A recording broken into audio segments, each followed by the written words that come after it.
So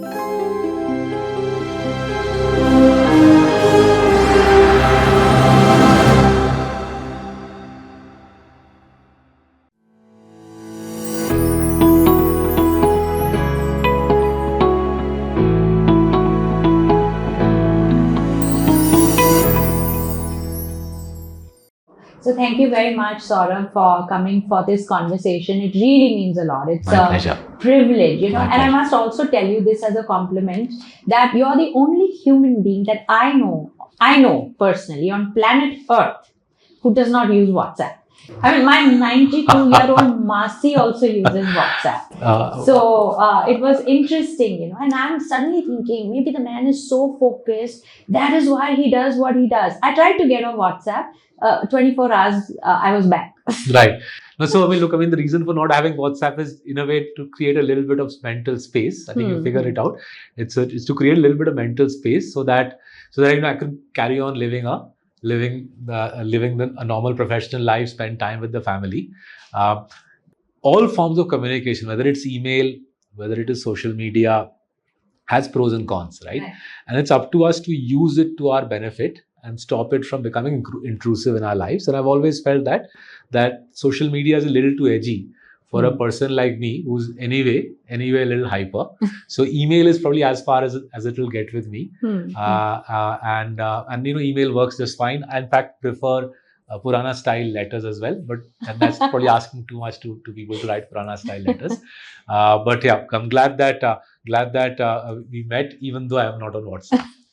Yes. Thank you very much. I like how you say that it allows you to create mental space. A person who is protective about that, I would trust him with my money. Oh, very kind, very kind.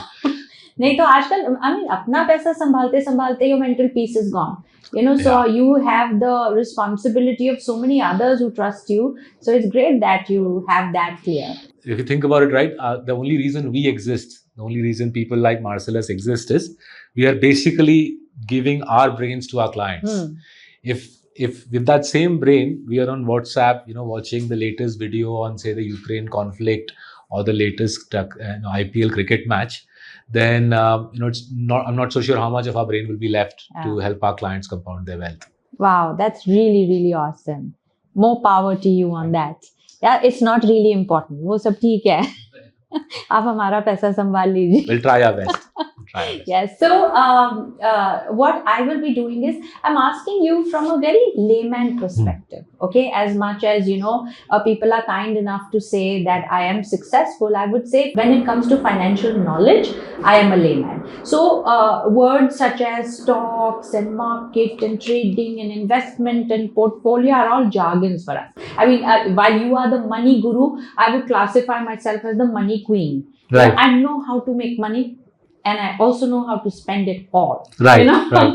A beach wala काम is where you have the place of the guru. So I want to ask you, in our culture, in our upbringing, money is a very material thing. Right. So how is it? I mean, what is it that got you in this field? What was your interest? What was your calling? And what is your purpose with money? So what I noticed when I was growing up, so I grew up in Delhi through the 80s, and then my parents migrated to the UK when I was in my mid-teens. So I spent part of my childhood growing up in Delhi and my teenage years in London. What I noticed was in both countries, my parents worked very hard. Both my mom and my dad, they worked very hard. They worked very long hours. They worked with intensity. But I also noticed that we never had that much money. Right? And growing up in Delhi in the mid-80s when the first flush of economic liberalization was creating wealth, I would see that many of my classmates were far, far wealthier than we were. And they were, when I would ask them, they would say, "Mere dad ka business chal pada," or my dad is a real estate developer, and so on. So from a very early age, I was very intrigued that my parents are well educated, highly qualified, they work very hard, but they don't have that much money, and yet other children in the class who were just as modestly off as I was when I was in kindergarten, by the time I left school in class 10, they were extremely wealthy people. So from an early age, this curiosity was there. Then I went to the LSE. I studied there.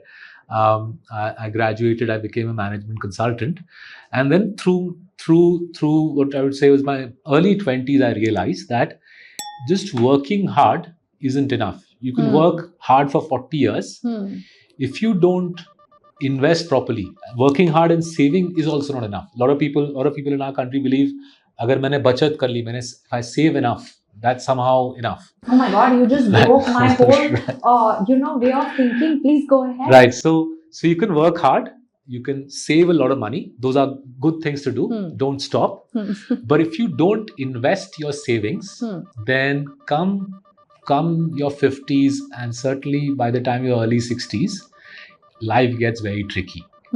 Because most of us in the social strata that we are in, and the sorts of people who will be watching this recording, will live till the age of 85. And we'll work till, say, the late 50s, early 60s. We'll have a 20 to 30-year retirement to finance. And therefore, if you worked hard and saved money, but you haven't invested wisely, you're going to be in a lot of trouble through the last 30, 35 years of your life. In a way, that part of your life where you most need money, you'll be running out of money. And that's where I realized when I was around 21, 22, that I really need to get my act together. I started earning reasonable amount of money when I was in my early 20s, and I realized I need to figure out how to invest it. Just doing fixed deposits is not going to be enough. So I enrolled on something called the CFA program. It's called the Chartered Financial Analyst program. I passed that in 3 years. That led me to the stock market, and gradually I built a business in the UK. We then sold that business. We migrated to India, and when I came to India, I realized it's a little bit of a disaster when it comes to investing properly. Indians are very hardworking. We save a lot of money. We save far more than Westerners do. But when it comes to investing, most people you and I know will be buying flats, which don't appreciate in value. They'll be buying bars of gold, which barely appreciate in value. They'll be doing fixed deposits, which are bound. They're not designed to create value. Then they'll be investing in government bonds, which are also not designed to create wealth. So you've just decoded my whole life. So this is why we built Marcellus. And we realized, I was writing a book called Coffee Can Investing 4 years ago. We published the book. The book is available out there for everybody to read. Yes. And as we wrote that book and we researched that book, we realized that 95% of Indians' wealth are in assets which are not going to compound, which are not going to grow in value. So people are working hard. Those who are watching this, they're saving money as well. But those savings are being invested in what I call dead assets which don't grow. And as a result, when you hit your retirement age, it could be 50 for somebody, 55 for somebody else, 60 for somebody else. When you hit retirement age, you retire with a bunch of assets which are dead assets. And then as you grow older, 60s, 70s, 80s, those assets basically lose value rapidly. And this is going to be a massive problem for a whole host of your and my friends and relatives. And hence Marcellus, hence Coffee Can Investing, and hence my desire to talk to you, and through you talk to the millions of people who follow you. While you were saying, I think that this hasn't been like an urgent red alert need, because the retired people still have the joint family system. The parents are still staying with the children, so they're looked after. But now looking at the, nuclear families, which is the children are going abroad and so on, they're really going to be left on their own. The culture is shifting a lot, so that security is going to be pulled under. So lovely point. So I think I would agree with you. So I think there's two reasons why the vast majority of Indians don't invest their money properly. There's two reasons. One is the point you made, right? A lot of people have grown up in joint families. Yeah. They've grown up with the expectation that, parents have grown up thinking my bachas are going to look after me, right? And as you're rightly saying, that social construct has changed very quickly in the last 10 years, right? So if I look at the building, the apartment block I live in Bombay, out of the 70 flats, there's barely 15 flats, barely 25% of the flats are joint families, right? 75% of the flats are now nuclear families. And intriguingly, where there are joint families, my generation family usually moves out to a flat of their own, leaving mom, dad behind, their elderly parents behind. So social constructs have changed, but Indians' saving habits haven't changed to Correct. reflect that. पहला problem. दूसरा problem क्या है? Till around 15 years ago, things like real estate, things like government bonds, FDs, used to yield good returns. 15% आ जाता था. Right? Correct. 15% is a good return. Right? But what's happened is, as the country has grown wealthier, right? As the country has grown wealthier, flats in Gurgaon or Noida or Panvel or Lower Parel or Salt Lake, those flats no longer compound at 15%, they compound at 5%. Similarly, the fixed deposit rate, which when I was growing up in the 80s, used to be very high. Kabhi 10-12% milta tha. I remember there used to be these things called national saving certificates my parents used to buy. Usme bhi 10-12-13 aa jata tha. Now that India has become a wealthier country, a fixed deposit barely gives you 5%. So the second reason people in our country haven't familiarized themselves with proper investing is, it's only in the space of 15 years we have suddenly transitioned from being a country where buying a flat and a fixed deposit and a government bond was a good idea, to a country where these assets are no longer a wealth creating idea. And therefore two shifts: a social shift away from the joint family structure, and a financial shift away from real estate, away from FDs, away from government bonds, towards, say, the stock market. And ये दो shift इतने जल्दी हुए हैं, the paradigm shift have been so rapid that most people's brains haven't adapted to this, and they're still carrying on buying flats and doing FDs when that's no longer a good idea. Neither is there a joint family structure to support them anymore. Right. I totally agree with you. And my entire concept is called Genius Inside, where we help people unleash their genius, their potential, clarify their purpose. And I feel that even if you evoke talent in somebody, let's say the guy is now unstoppable, but still making money is not a guarantee of that talent, because making money is a whole different game. And therefore, picking your brains on how to do this. Now, let me also tell you, coming from me, because investment was never taught. We were actually never taught also anything about money in all our 21. It's a stigma in our country. We talk about money. It's a dirty materialistic, subject. Money-minded. My God, as if, these are accusations. In fact, when I set up Marcellus, one of my relatives told me that after studying at the LSE, तूने stock market की दलाली शुरू कर दी. You might as well have opened a बीड़ी की दुकान, इससे बेहतर होता, right? That's the picture of money. Exactly. So, talking in layman's terms, because I don't understand investment, so you literally now are expecting that I should put my faith in another human being who understands it. So, and money is a very difficult thing. It's a very personal thing. You can't trust a man with your phone or your wallet, and now, because I don't know enough, I have to trust another guy. Now, is there a way that I can familiarize myself with investments, that I can become more friends, more open in my mindset about money? So just to give you an analogy where all of us put a lot of trust in somebody else because we are familiar with it. So all of us live in buildings which have security guards, right? In my building, I think there's 7 or 8 security guards, right? We all have full faith in the police, right? We all believe that the police will protect us. But over time, we've realized that whether it's in the office or at home, there should also be a bunch of security guards, right? Because police ko aane mein time lagega, and I therefore, in the here and the now, to protect my family, myself, my whatever possessions, I have security guards protecting the building that I live in, or the office block where you and I are sitting and talking, right? And we have basically reposed our faith in our security guards, right? Similarly, many of us will have drivers. They're driving a car. They literally have our lives in their hands. So because those are constructs which are familiar, we don't think twice about them, because aadat pad gayi hai, right? We have accustomed ourselves that we'll have a driver, we'll have a security guard. Over time, we'll develop the same amount of faith with people who manage our stocks, manage our savings. Now, how do we get there, right? There's no point my just saying, tomorrow morning, Priya, have faith in your fund manager and give him the money. You'll need to go through a little bit of orientation around it. So what builds confidence is if you as Priya and your audience believes that we understand the basics of what Saurabh is talking about. Right. We understand the basics of investing. Then I can figure out, broadly speaking, who's the right guy to trust my money with. So in coffee can investing, my colleagues and I, we laid out the basics of of investing. What are the basics of investing? First off, what my colleagues and I try to do in coffee can investing is put the basics of investing in place, right? So broadly speaking, there are three things that Priya needs before she embarks on her investment journey. Firstly, she needs to figure out what exactly is she saving money for, right? So you're working hard, right? You're earning money. Then you're saving money as well, right? I'm pretty sure you are. What are you saving it for? You need to get your goals sorted out, right? Broadly speaking, goals can be, I'm saving, say Priya says, I'm saving for retirement, right? That's a common goal.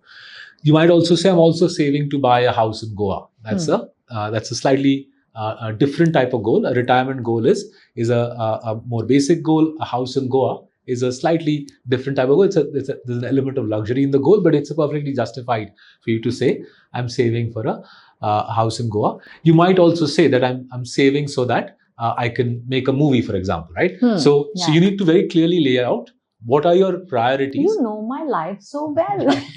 Right? So I didn't realize, but hey, might be a Freudian insight into highly successful people. So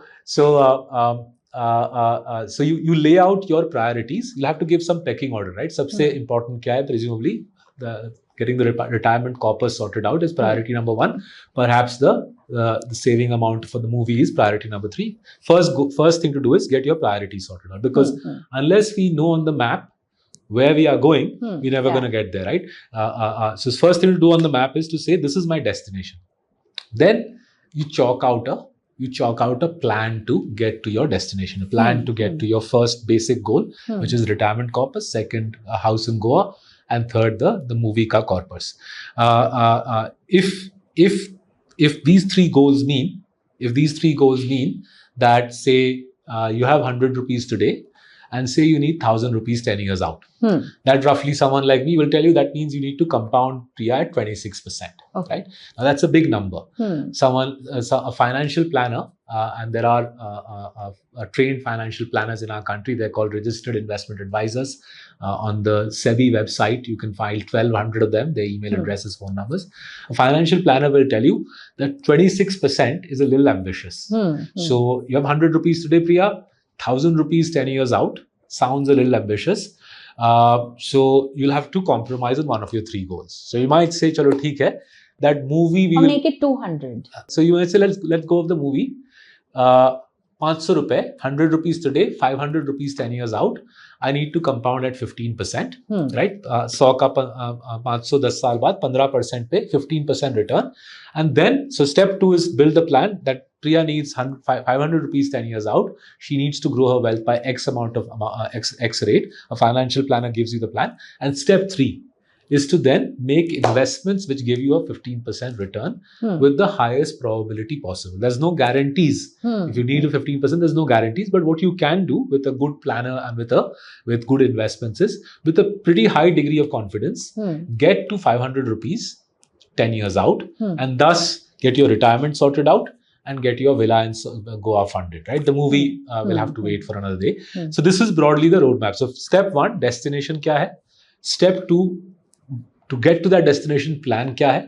And step three, the nuts and bolts of implementing the plan and living out that investment plan, so that 10 years out, you have which the financial planner will help with. The financial planner helps you with the nitty gritty of investing. You will have to maintain the discipline. You can't say on the fifth year, 100 ka 250 ho gaya hai, let's go and party in Paris, right? You can do that, it's your prerogative, but then the house in Goa might not happen. Nice. So, you know what, Saurabh, like I come from the school of thought, because I've been trained so that if I work, I make money, and there is security in that. That I worked, I know, paisa milega. But the investment game, like I would say it, is where you put the money to work and it will make money. I have no clue how. I have no security that where my money is being put will make money or not. Like you said, there's a good probability of a 15%. So there's a very high risk of insecurity. So is that a mindset? I mean, how do you think with it? Obviously, you are in the business. So does it not come to you that this is a risk while working for money is security? So think about it like this, right? We'll only get security when we strive to achieve security. Just like anything else, right? Just like being a successful motivational speaker or being a successful movie producer or a successful cricketer. That goal is only attained when you constantly work towards it. Right. So if Priya wants financial security and she assiduously works towards it, then she will get financial security. But if I say that I want financial security, but I dream about it, but I don't do anything about it, obviously it's not going to come. So the beauty of India today is it's a large, vibrant, free market economy. Whether it is financial security we strive, we want a career in media, a career in finance. By and large, for those who have the energy, and the work ethic, most of our goals are achievable. Most of our dreams are fulfillable. I'm not so sure it was that easy for our parents' generation, but हमारे generation के लिए, provided we are willing to put our heads down and strive for it, it's very, very doable to get the financial security we need. But we got to put our heads down and strive for it. It's not going to happen automatically, right? I haven't seen anything in India in the 13 years I've lived here which says I'll wake up in the morning, breathe fresh air and get financial security, right? वो होता नहीं है. In Coffee Can Investing, I explained the roadmap. Get a financial planner, figure out your goals, your financial goals, chalk out a plan, and then execute the plan, right? And to be honest, it's not that difficult. It's not much more difficult than saying that I am near the international airport in Bombay. I want to go to Bandra. Here is a map by which I go to Bandra. Now, there's no guarantees I'll reach Bandra. Maybe there'll be a traffic jam in the middle. But if I have a plan and if I execute on the plan to get to Bandra, 99.99 chance I'm going to get there. Ditto with financial security.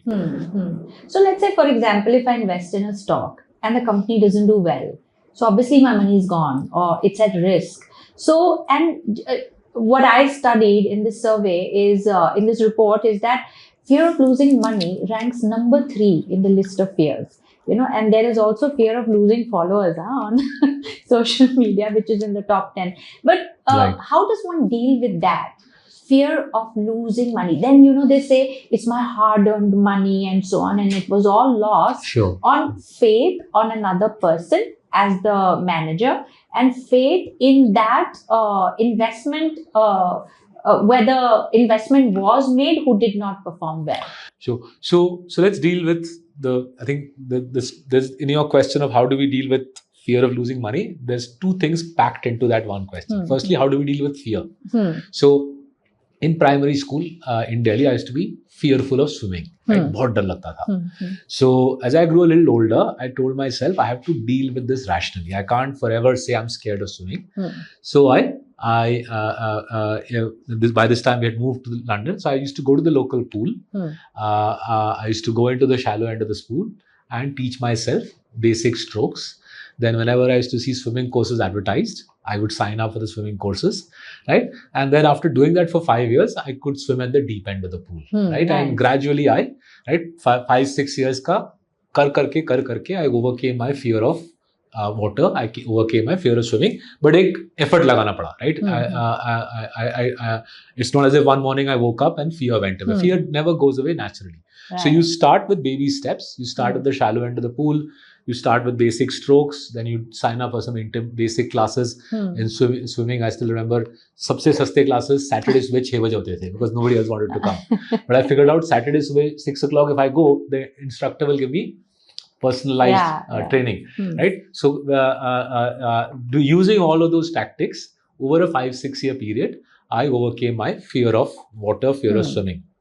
Similarly with investing, right? Start with the basic literature. So the equivalent of my swimming lessons is Coffee Can Investing. Start with basic literature.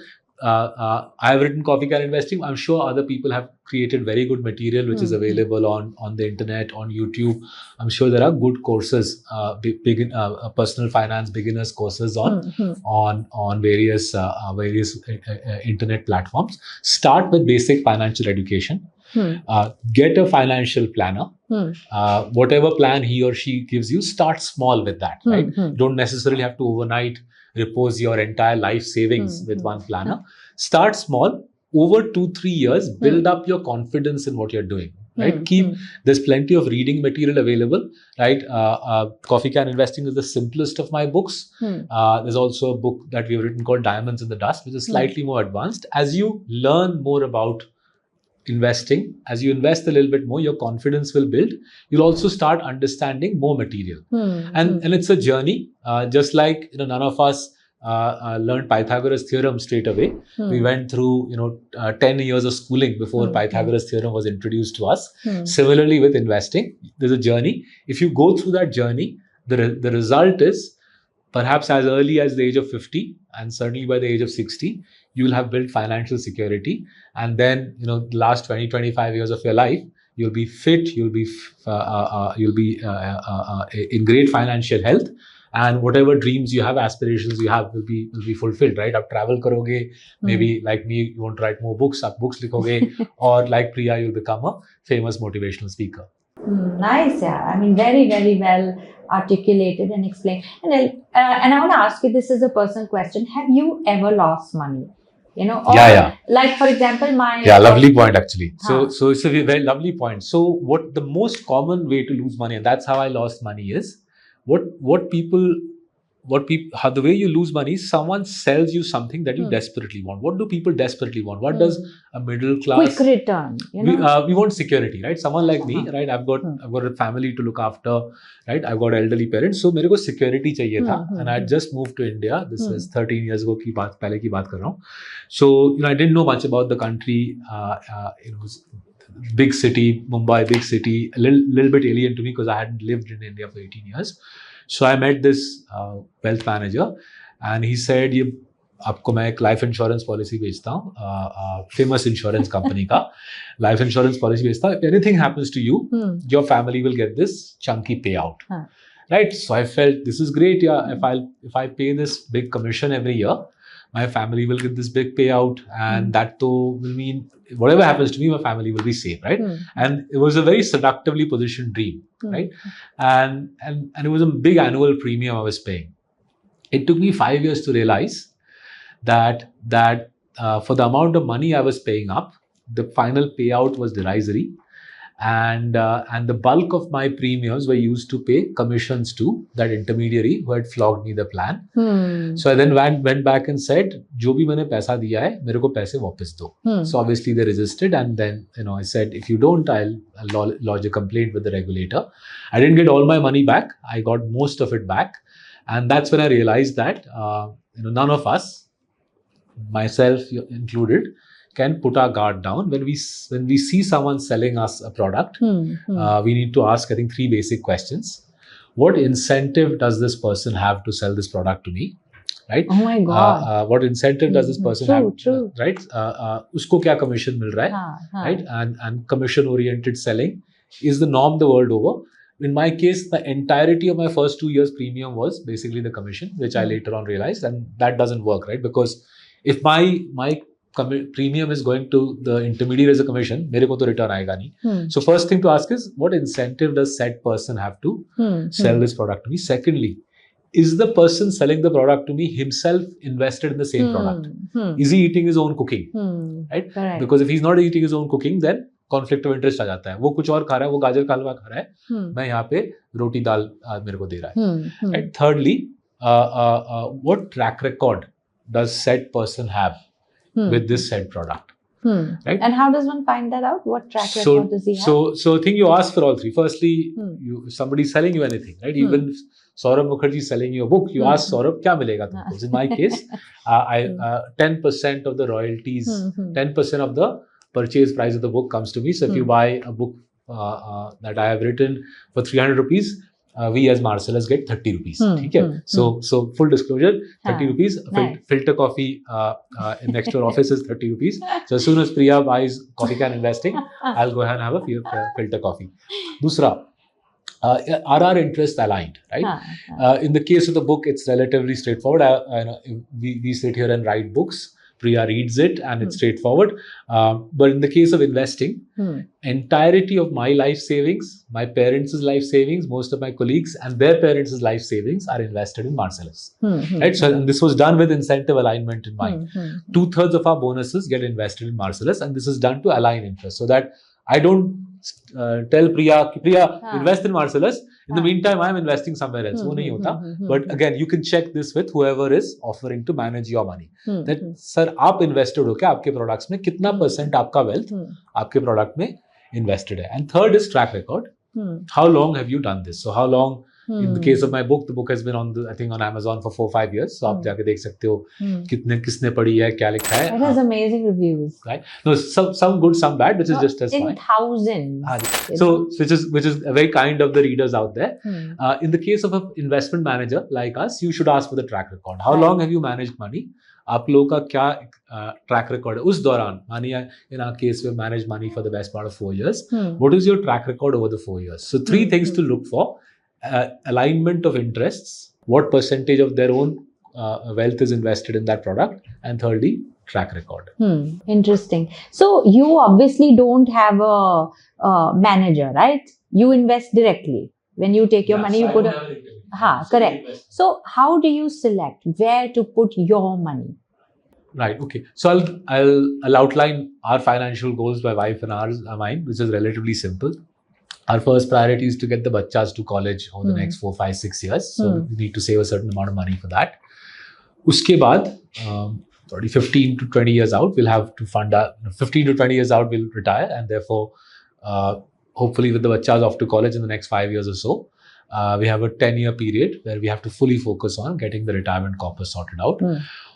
Beyond that, we don't have any other goals, right? So the house in Goa, the movie.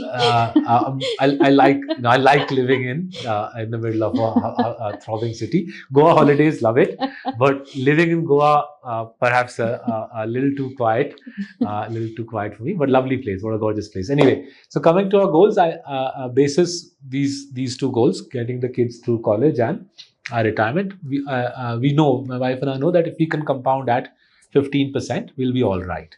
So therefore, with that in mind, what we have done is part of our savings, say roughly 30%. 30% is in low risk assets, right? Okay. Low risk assets. What is low risk? Low risk is say fixed deposits, government bonds, where the risk, the downside risk, market कुछ भी हो जाए market में, मेरे को कुछ भी हो जाए, something happens to Saurabh, something happens to the stock market, something happens to the government, etc., etc. That 30% is the rainy day corpus. Right? This is our fallback in the event of something happening to my wife, myself, etc.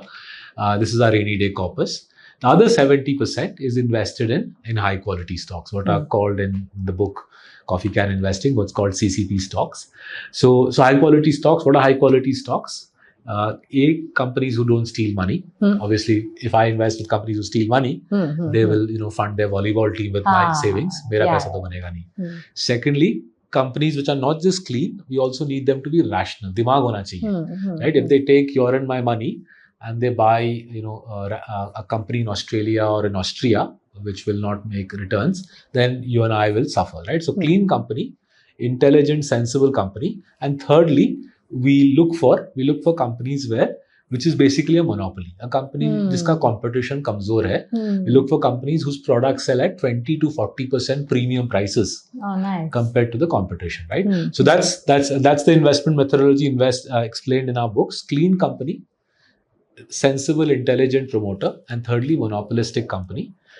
We invest in that. So around 70% of my wife's assets and my assets are invested in such assets. 30% is the rainy day corpus, which is, as I said, fixed deposits and government bonds. So you've given me 100% breakup. So, but how much money shall I put aside for investment? Right. So let's do the maths. If you are growing your wealth at 15%, roughly, 10 years hence, you'll have 5 to 6x your current amount. So suppose if you're saving say 100 rupees today, just 100 rupees today, 10 साल बाद आपको 500 के आसपास मिलेगा, right? 15% over 15% compounded over 10 years, roughly आपको 500 के आसपास मिलेगा. Now, if you say that, look, I need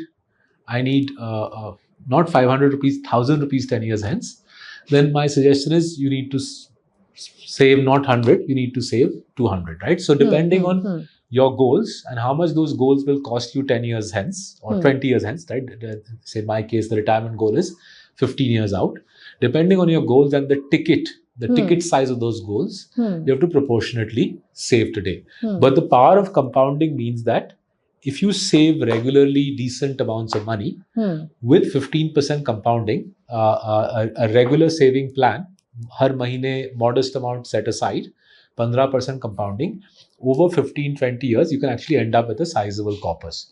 So most people I've met, Priya, the challenge is not that they don't save money, they save money, right? But the challenge is that they're not disciplined about it.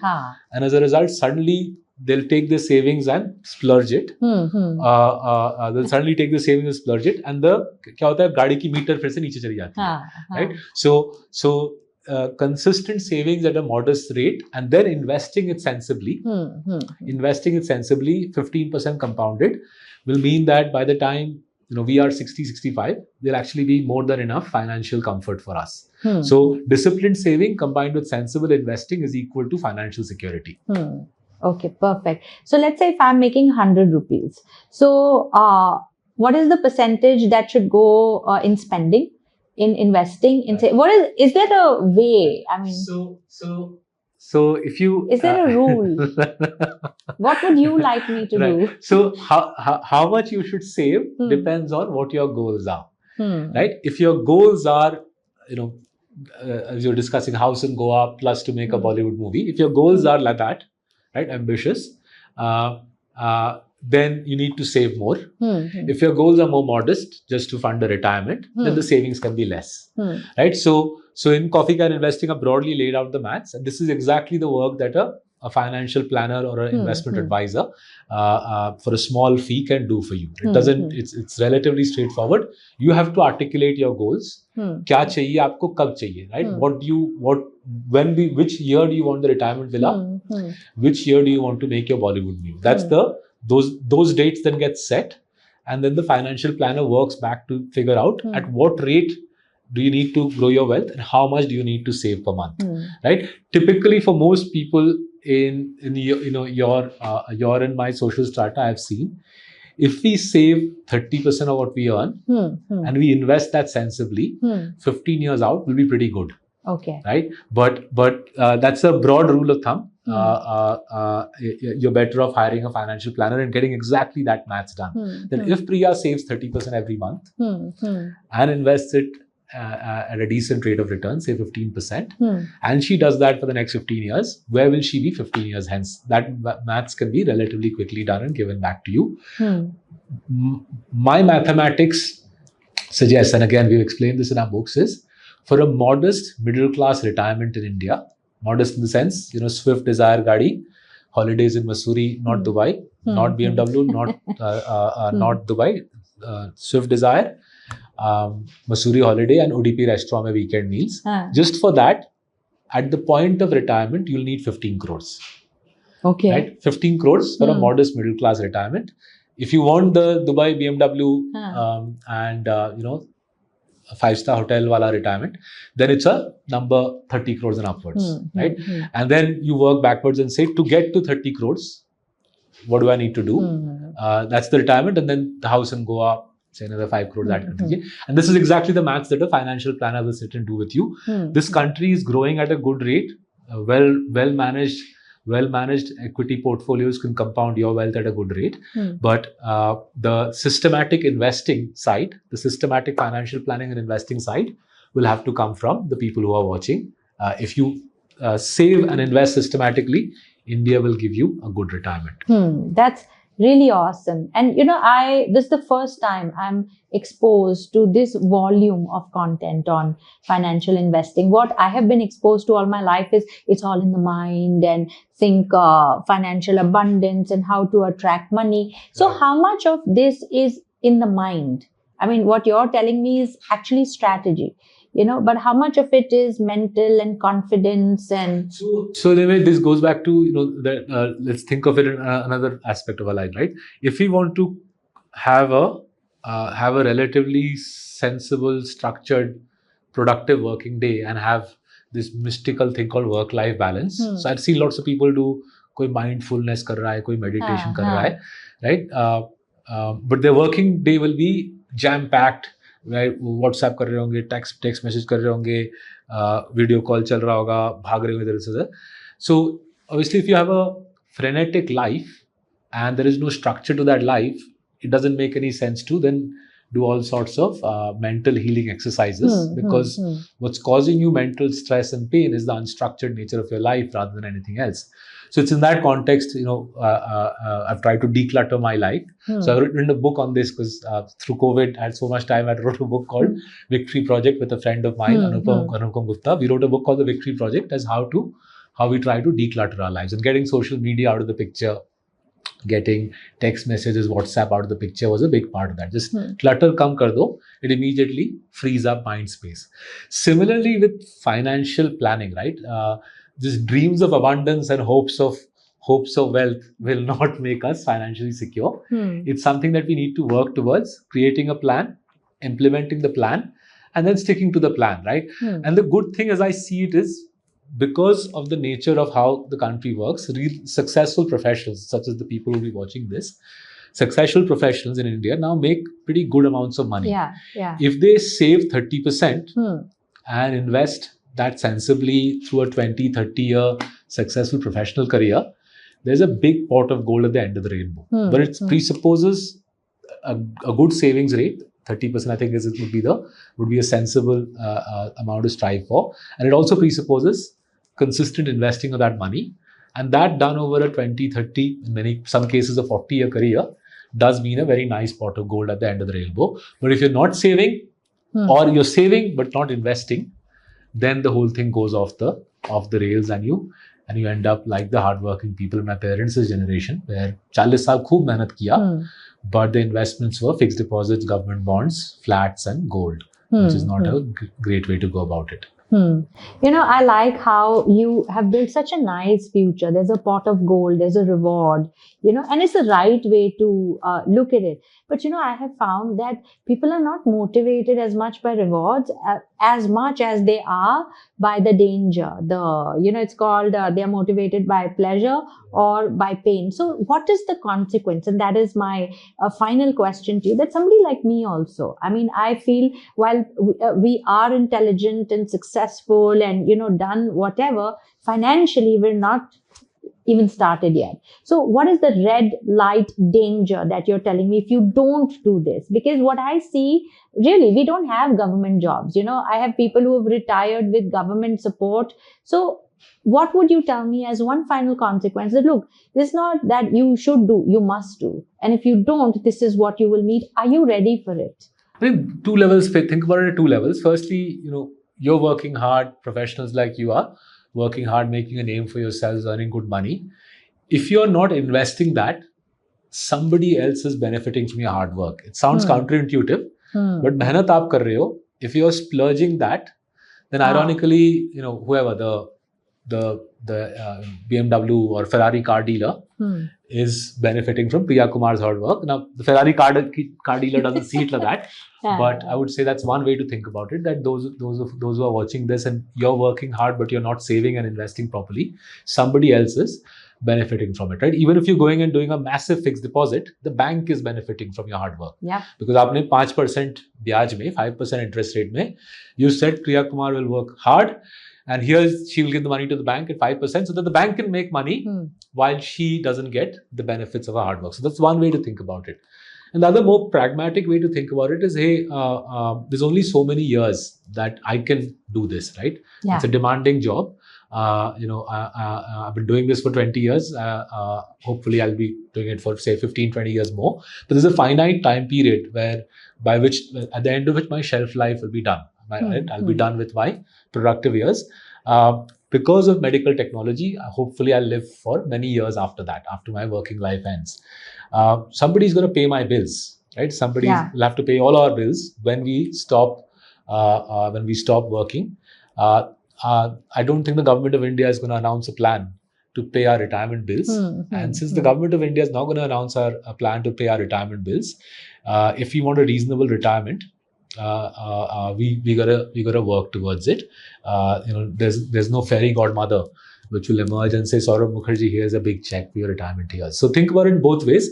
If you're working hard, earning a lot of money, if you're not saving and investing properly, somebody else is benefiting from your work. And dusra, if you're not saving and investing properly, then once the clock runs out on your or my career, it'll get super tricky thereafter. It's better to dig the well before you're thirsty. Nicely put, beautifully put. I couldn't have put it better. Thank you very much. No, I mean, it's very enriching and also scary. This cannot be one of those conversations where you say, "Oh wow, kitni achhi baat ki," and then go back home. You know, it encourages, or it's what do you say? It's directing me to put a little thought in my life, because eventually it is my life. And interestingly, one of the most fascinating things I find is Mumbai, because Mumbai attracts a lot of wealthy people in the film industry, the TV and media industry. They have a very exaggerated career. They have 10-20 years where they earn a great deal of money, right? And then they have a kind of 40-year period when they need that money. So compared to a normal professional who has a 40-year working career and then say 25-year retirement, in the performing arts, ulta hai. Correct. 20-year ka working career hai and 45-year ka retirement hai, so to speak. So the need for saving and investing, ironically, is the greatest in the film industry, the media industry in Mumbai, because of the very skewed nature of productive lives, in a way very similar to sports people. True. 10-15 saal you earn a lot of money, and then for 50 years you got to live off that, right? And therefore Mumbai, in a way, paradoxically, is the city where this discussion has the greatest relevance. In cities like Delhi, Bangalore, people still have extended 40-year working lives. Nice. I mean, in a profession like mine, the older you get, the more you get paid. So मेरे लिए थोड़ी hope है, but still, it's a great reminder that start now. So the IPL cricketers who got sold for 15 crores are the people who most need to watch this show. Oh my God, yeah, exactly. They say when you find yourself on the stage of abundance, that's the time to economize, not to splurge. Which is quite a counter what we have learned. So yeah, so you put it nicely. When dig the well before you're thirsty. Yeah. Save and invest wisely before you need long before you need the money. Yeah. So I must say this has been very enriching. I am I have put myself in that zone where to give it due attention. And like you said, overcome the fear of losing money by getting started with baby steps. So your books are on a decode mission. And I really hope I have another chance to steal your time, for the benefit of others. I mean, that's what you've done through the books. And that's what your purpose and mission comes across, and so is mine. So thank you very much for being a part of this. I'm really humbled and honored. Thank you. Thank you very much. Thank you.